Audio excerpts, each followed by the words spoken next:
buyback of shares.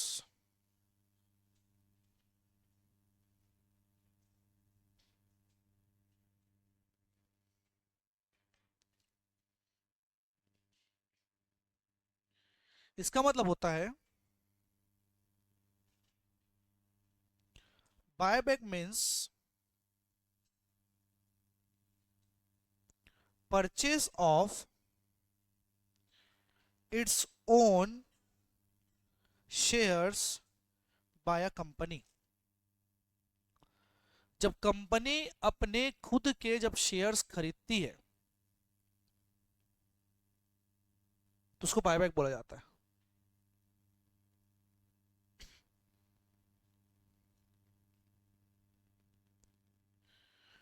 When they are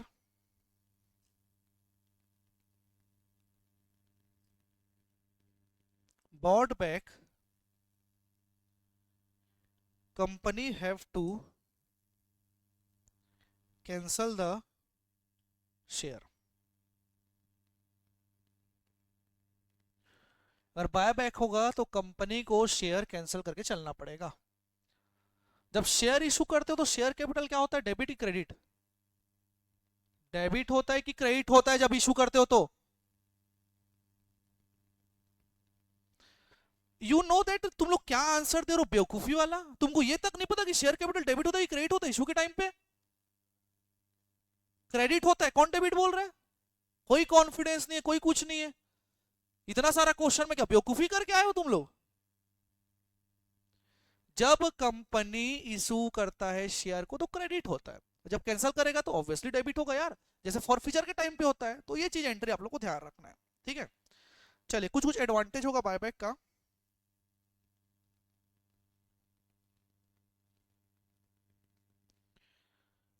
advantages of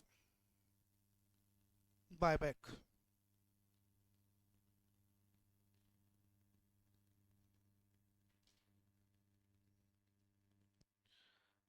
सबसे पहला advantage EPS बढ़ाना, earning per share.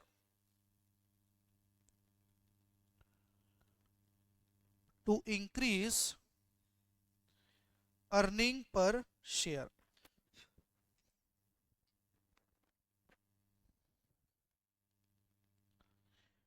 Example के through में समझते हैं. ईपीएस का कोई फॉर्मूला जानता है? ईपीएस का फॉर्मूला होता है profit for share holder upon number of equity share holder. ये फॉर्मूला होता है. ठीक है, मतलब मैंने अगर 100 रुपए कमाया और 10 लोग हैं तो एक शेयर के पीछे 10 रुपए, वही होगा. एग्जाम्पल के थ्रू समझते हैं. केस ए, हमने प्रॉफिट कमाया 1 लाख का. कितने का? 1 लाख का. नंबर ऑफ जो शेयर है मेरे हैं वो है 10,000. ईपीएस कितना आएगा? ईपीएस कितना आएगा? 10. 10 रुपीज पर शेयर.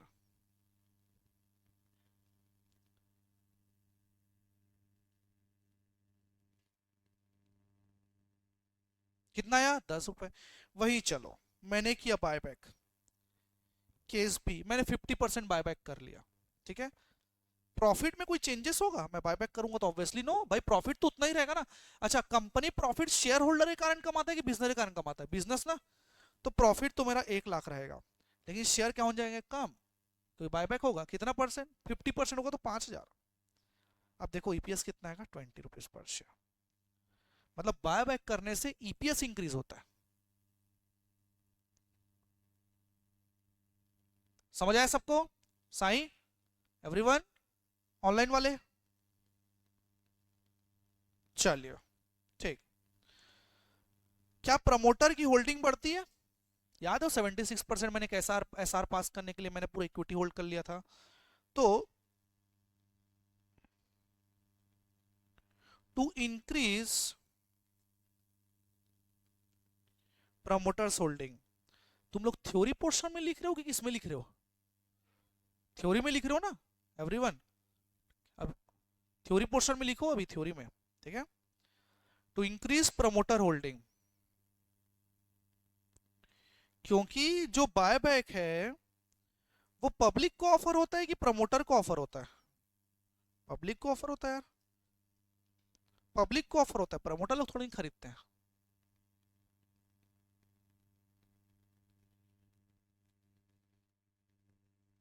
तीसरा, to pay surplus cash to shareholder. Surplus मतलब ज्यादा कैश बचा हुआ है, उसको शेयर होल्डर को पे करना है आप लोग को।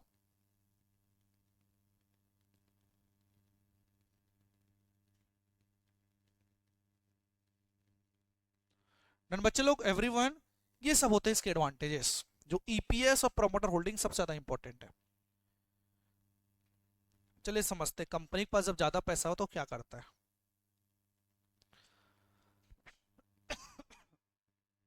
बायबैक को सोच समझ के समय देके समझना पड़ेगा तुम लोग को, क्योंकि अगर बायबैक समझ नहीं आए तो आगे के कुछ नहीं बनने वाले चैप्टर के, पूरा बायबैक से लिंक्ड है। और लोगों को तो शेयर कैपिटल क्रेडिट होता है डेबिट वो नहीं पता। सुधर जाओ, मैं पहले से बता रहा हूँ, सुधर जाओ तुम अकाउंट्स को लेके। चलिए,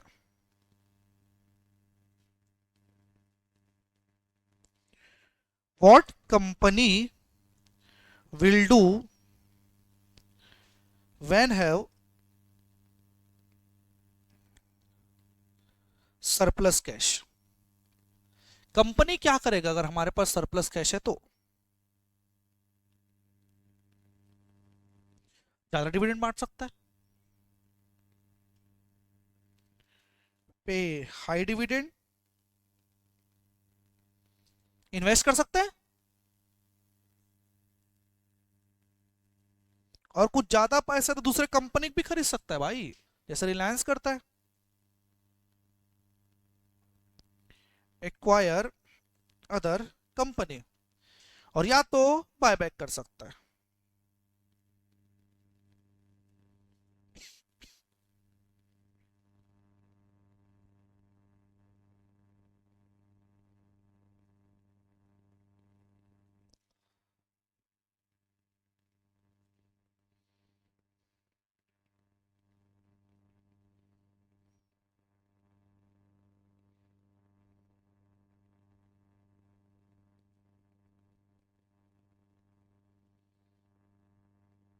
डन बच्चा लोग एवरीवन? चलिए, ये हो गया बेसिक बायबैक का मीनिंग। अब कंपनीज एक्ट चालू करते हैं।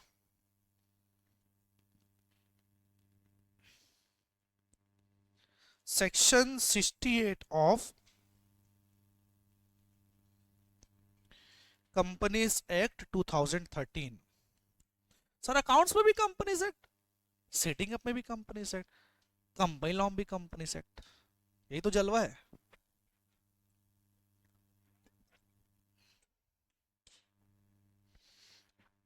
ये किसके बारे में बात करता है?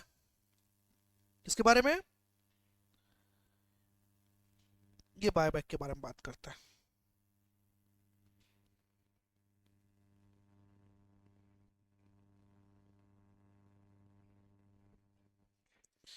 चलिए, सबसे पहला पॉइंट ये बोलता है कि it must be authorised bye article of association.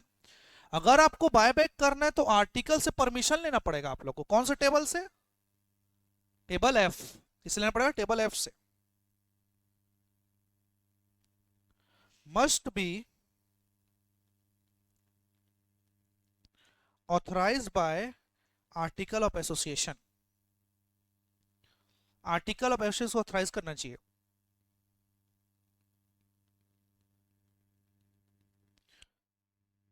आपको क्या लगता है, एसआर पास करना चाहिए ओआर? एसआर करना चाहिए भाई, बड़ा मुद्दा है, ठीक है। SR is required to pass in general meeting.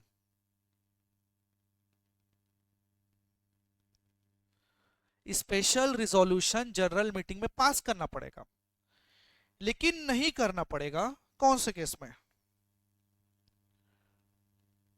Not required if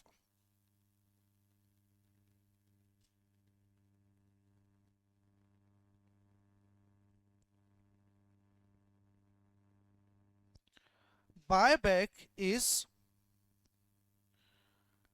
10% or less. Buyback is 10% less of paid up capital, जो कि होगा equity share plus free reserve. सब शॉर्ट फॉर्म में लिखना. समझ जाओगे. पीयूसी का मतलब paid up capital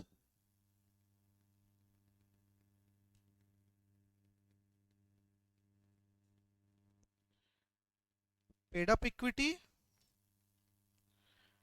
free reserve.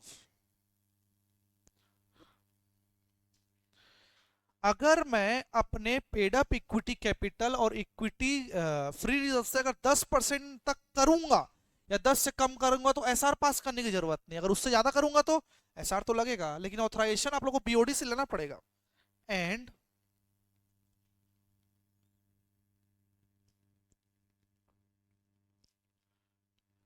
authorized by BOD after passing resolution.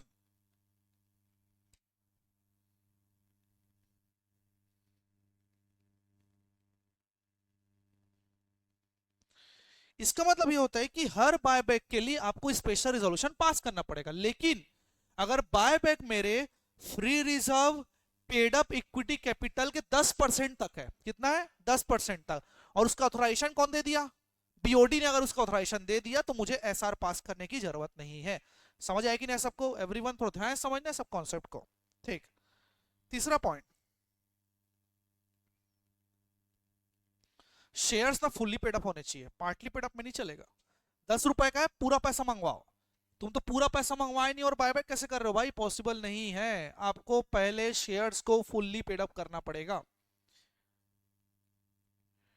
All the shares must be fully paid up.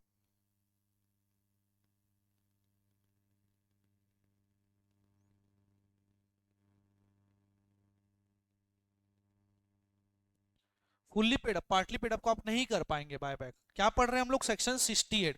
ये पूरे अकाउंटिंग एंट्रीज में काम आने वाला है तुम लोग के. चौथा, मैं बायबैक कहां से करूंगा? बायबैक कहां से करूंगा? कहां से करूंगा? मैंने अभी बताया था, बोलो कहां से? एसपीए से और प्रॉफिट से. मैंने बोला था प्रॉफिट से होता है ना, मतलब फ्री रिजर्व बोलते हैं जिसको. ठीक है.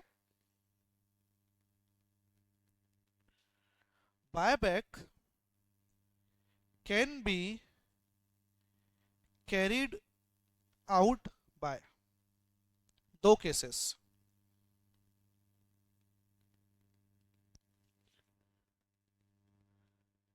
फ्री रिजर्व और दूसरा फ्रेश इशू. सर आप तो मना कर रहे थे फ्रेश इशू को. इसका टोपी उसका सर वाला हिसाब है. मैं बताता हूं. मैं अगर इक्विटी शेयर का बायबैक कर रहा हूं तो प्रेफरेंस तो इशू कर सकता हूं ना, क्योंकि दोनों अलग क्लास के होते हैं. तो इस केस में नॉट सेम काइंड में इशू प्रेफरेंस शेयर. मैं बायबैक के लिए प्रेफरेंस शेयर इशू कर सकता हूं.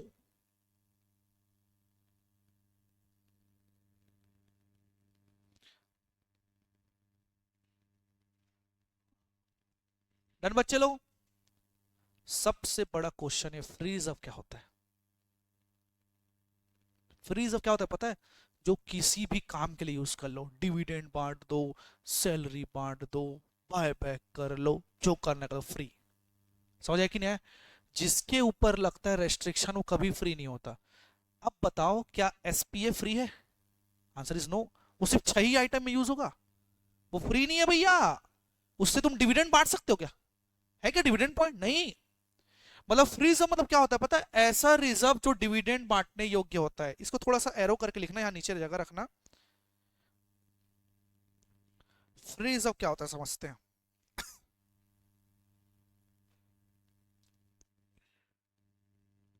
जो डिविडेंड बांटने योग्य, अब योग को तुम लोग कैपेबल होगा ऐसा लिख लो। इसको इंग्लिश बोलते हैं लैंग्वेज को।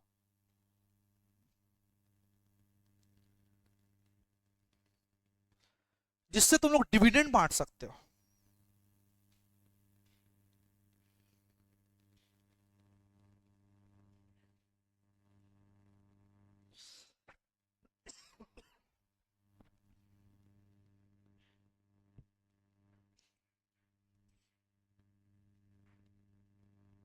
लिख लिया यहां तक।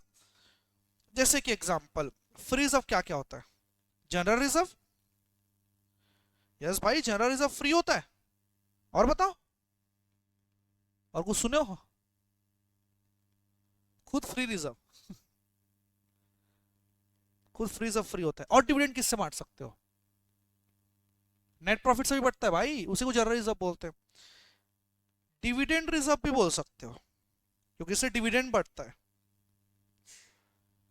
ऐसा रिजर्व जिसमें कोई रेस्ट्रिक्शन नहीं होता। बस और लिख लो, reserve which don't have any restrictions।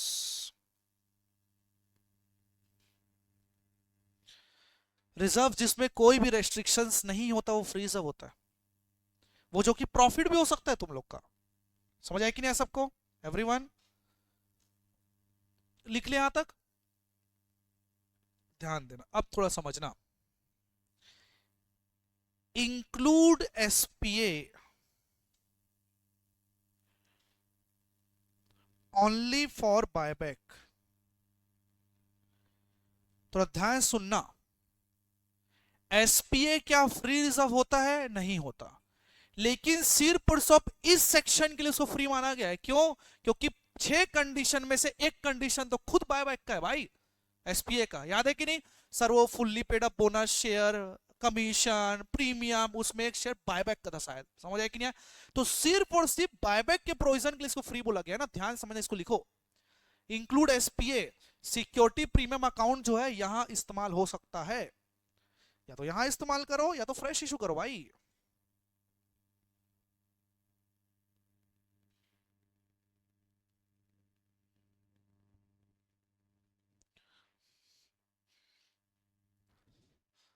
बच्चा लोग एवरीवन समझ पा रहे हो ना? कुछ दिमाग में जा रहा है कि नहीं जा रहा है?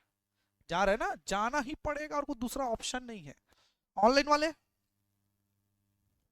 चलिए, कितना पॉइंट हो गया? चौथा। अब पांचवा। आप लोग को बाय बैक करने के लिए टेस्ट पास करना पड़ेगा। 3 प्रकार के टेस्ट होते हैं।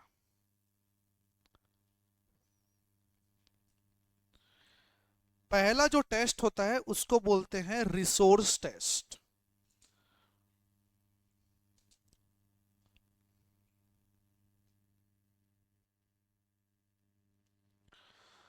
दूसरे को बोलते हैं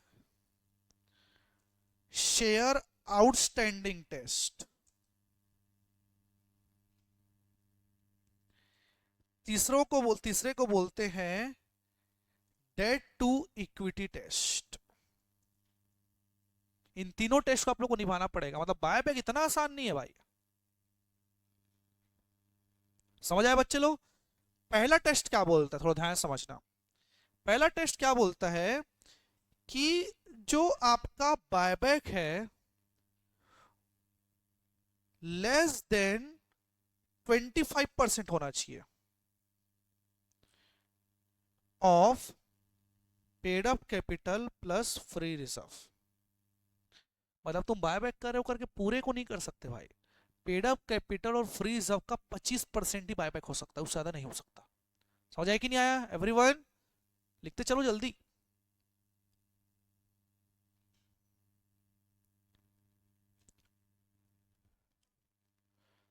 शेयर आउटस्टैंडिंग टेस्ट बोलता है कि बायबैक जो होगा वो less than 25% of share outstanding होगा। जितने शेयर आउटस्टैंडिंग है, जैसे मेरे पास 1 लाख है तो ज्यादा से ज्यादा 25,000, उससे ज्यादा मैं बायबैक नहीं कर सकता। समझ पा रहे हो? एग्जाम्पल के थ्रू समझाता हूं। डेट टू इक्विटी टेस्ट क्या बोलता है?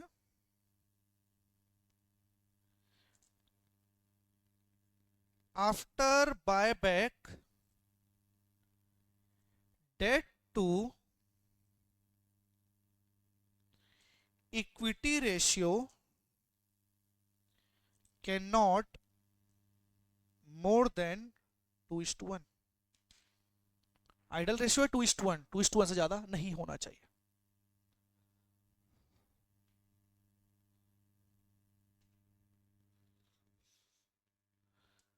डन। तीनों टेस्ट देना है। Lower of 3 is permissible.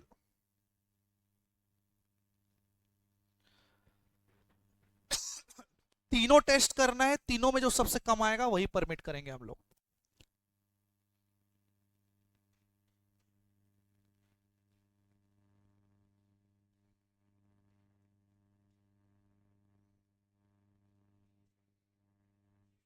Done बच्चे लोग? जैसे एग्जांपल, अब वापस सुनो। बाय बैक मैं कहां से करूंगा? ऑब्वियसली फ्री रिजर्व से। कहां से करूंगा? फ्री रिजर्व से। फ्री रिजर्व तो कम होने वाला ही है। एग्जांपल समझते हैं, ठीक है? कंपनी के पास पेड अप कैपिटल है 100 करोड़ का, फ्री रिजर्व है मान लेते हैं 50 करोड़ का, टोटल कितना? 150 करोड़। कंपनी ज्यादा से ज्यादा कितना बायबैक कर सकता पता है? इसका 25%। ज्यादा से ज्यादा, ये पहला टेस्ट, रिसोर्स टेस्ट। 150 इंटू 25% मतलब 37.5 करोड़ कर सकता है। ये पहला टेस्ट रुपीज में है ये। दूसरा जैसे एग्जांपल, नंबर ऑफ शेयर्स मान लेते हैं 10 करोड़ है। कितने हैं? 10 करोड़ शेयर हैं। ज्यादा से ज्यादा जितने शेयर है उसका 25% ही हो सकता है। कितना का 25%? 2.5 करोड़। ये नंबर्स में है, ये रुपीज में है। समझ आया कि नहीं आया एवरीवन? ठीक। तीसरा,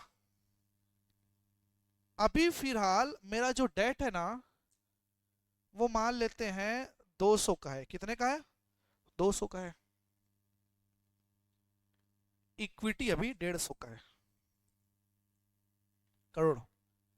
मैं ज्यादा से ज्यादा कितना इक्विटी बायबैक कर सकता हूं? तीसरे केस में कितना? 50 कितना? 50 करोड़। कारण पता है? अगर मैं इसको 50 करोड़ यूज करूंगा ना, 100 हो जाएगा, तो 2:1 का रेशियो मेंटेन। समझ आया कि नहीं आया? तो ये तीनों टेस्ट आप लोग कंप्लीट करना पड़ेगा, तब जाके बायबैक हो पाएगा। समझ आया कि नहीं आया? सिर्फ एक एग्जांपल था, इसके आगे भी बहुत कुछ पढ़ना है तुम लोग को। क्लियर बच्चा लोग? एवरीवन यस और नो? मैं जितना पढ़ा उतना पढ़ो, पहले अच्छे से पढ़ के रखो। 1 मिनट में आ रहा हूं।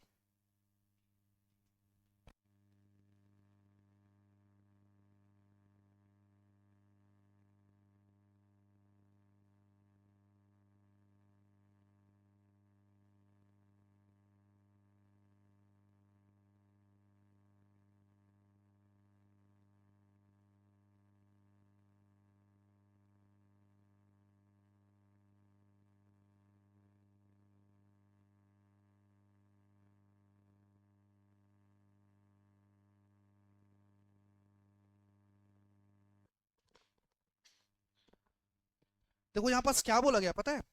कि बायबैक करने के बाद debt to equity ratio 2:1 maintain करके चलना है। ठीक है? ज्यादा रहेगा तो चल जाएगा भैया, मतलब डेट का पोर्शन को ना आपको ना फ्रीक्वेंटली नहीं चेंज करना है। जैसे कि क्या मैं 100 बायबैक कर सकता हूं? 100 करोड़। अगर मैंने 100 करोड़ बायबैक किया तो क्या होगा पता है? डेट डेट ना मेरा 200 करोड़ है। इक्विटी कितना हो जाएगा? 50 करोड़। रेशियो कितने का हो गया? 4:1 का। 4:1 हो गया, पॉसिबल ही नहीं है, करने ही नहीं देगा कंपनी सेक्टर। तुम ना 50 करो, 40 करो, 30 करो, 20 करो, 10 करो, सब चल जाएगा, लेकिन 50 ज्यादा नहीं हो सकता, क्योंकि debt to equity ratio 2:1 maintain करके चलना ही पड़ेगा। समझ आए कि नहीं सबको? सब क्वेश्चन के थ्रू समझेंगे कैसे निकाला जाता है सबको। क्लियर है बच्चे लोग? अच्छा एक बात बताओ, बाय बैक बार बार होता है क्या? मतलब मजा आता है क्या बाय बैक करने में? जिंदगी में एक ही बार? साल में एक बार? देखो लिखते चलो, हो गया तुम लोग को तुक्का मैं ही बताऊंगा भाई, हो गया हो गया। छठवां पॉइंट देखो, बायबैक को प्रोसेस को कंप्लीट करने में समय लगता है। जिस दिन तुम्हारा बायबैक खत्म होगा उसके 1 साल के अंदर कोई बायबैक नहीं होना चाहिए। इसका मतलब ये नहीं कि 1 साल के अंदर, ना ना, आज मैंने एसआर पास किया तुरंत बायबैक हो जाएगा क्या?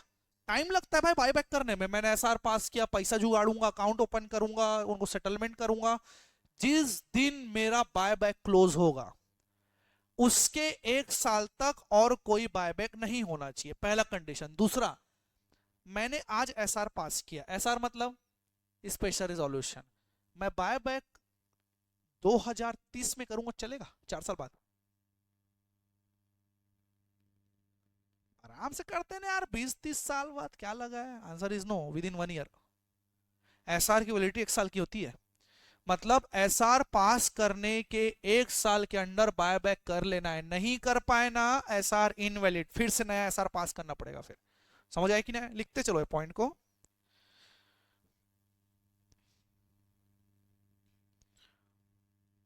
No buyback shall be made within a period of 1 year reckoned from the date of closure of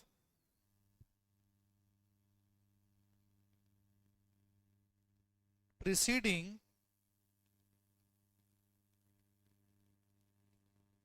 buyback। मतलब इसका मतलब हिंदी में होता है,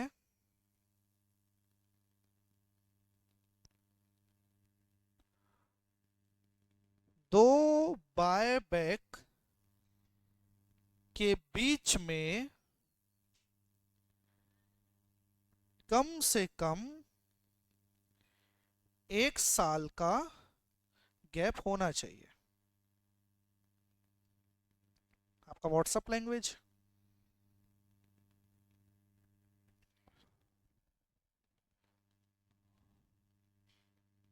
समझ आया कि नहीं आया? आप खाली पीली नहीं होने यार कि बाय बैक करते रहो बार बार।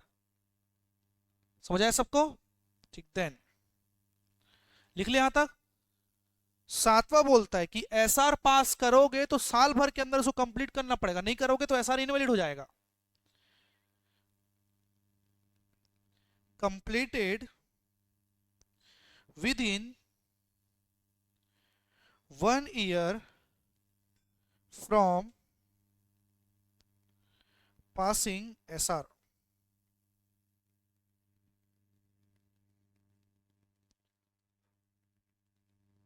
एसआर पास करने के 1 साल के अंदर खत्म करना पड़ेगा।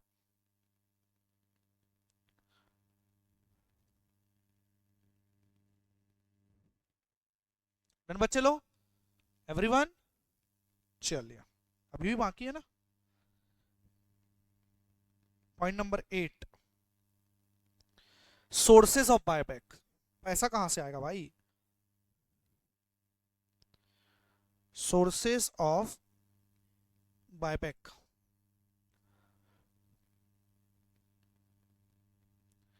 तीन केस हो सकता है। पहला कैपिटल, दूसरा प्रीमियम, तीसरा डिस्काउंट। पहला कैपिटल के लिए,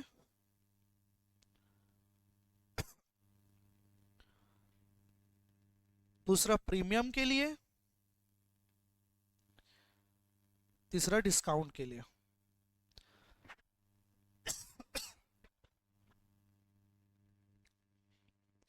कैपिटल के लिए बहुत सारे रास्ते हैं। कैपिटल के लिए मैं फ्री रिजर्व यूज कर सकता हूं, मैं एसपीए यूज कर सकता हूं,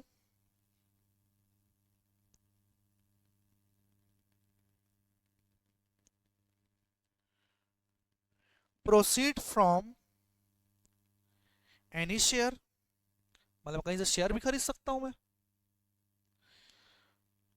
या तो मैं प्रॉपर्टी भी सेल कर सकता हूं, कोई लैंड बेच दिया मैंने, हो सकता है, क्यों नहीं हो सकता।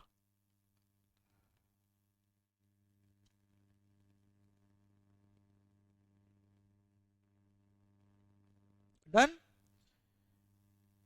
प्रीमियम के लिए सिर्फ एसपीए और अदर फ्री रिजर्व, नया इशू नहीं कर सकता मैं।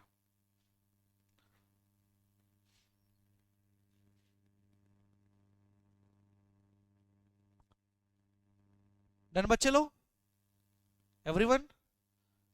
चलो मुझे एक बात बताओ, कैपिटल रिजर्व बनाए हो? कब बनता है कैपिटल रिजर्व? कब बनता है कैपिटल रिजर्व?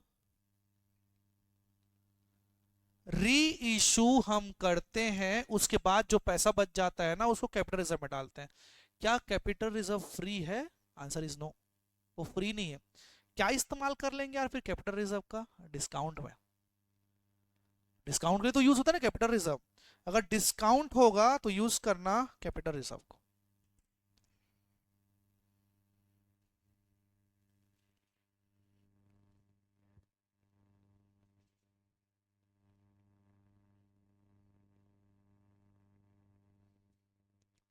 डन बच्चे लोग, समझ आया?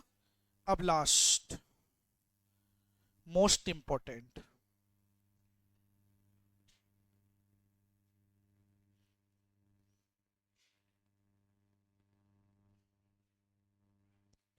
पहले लिखो फिर समझना।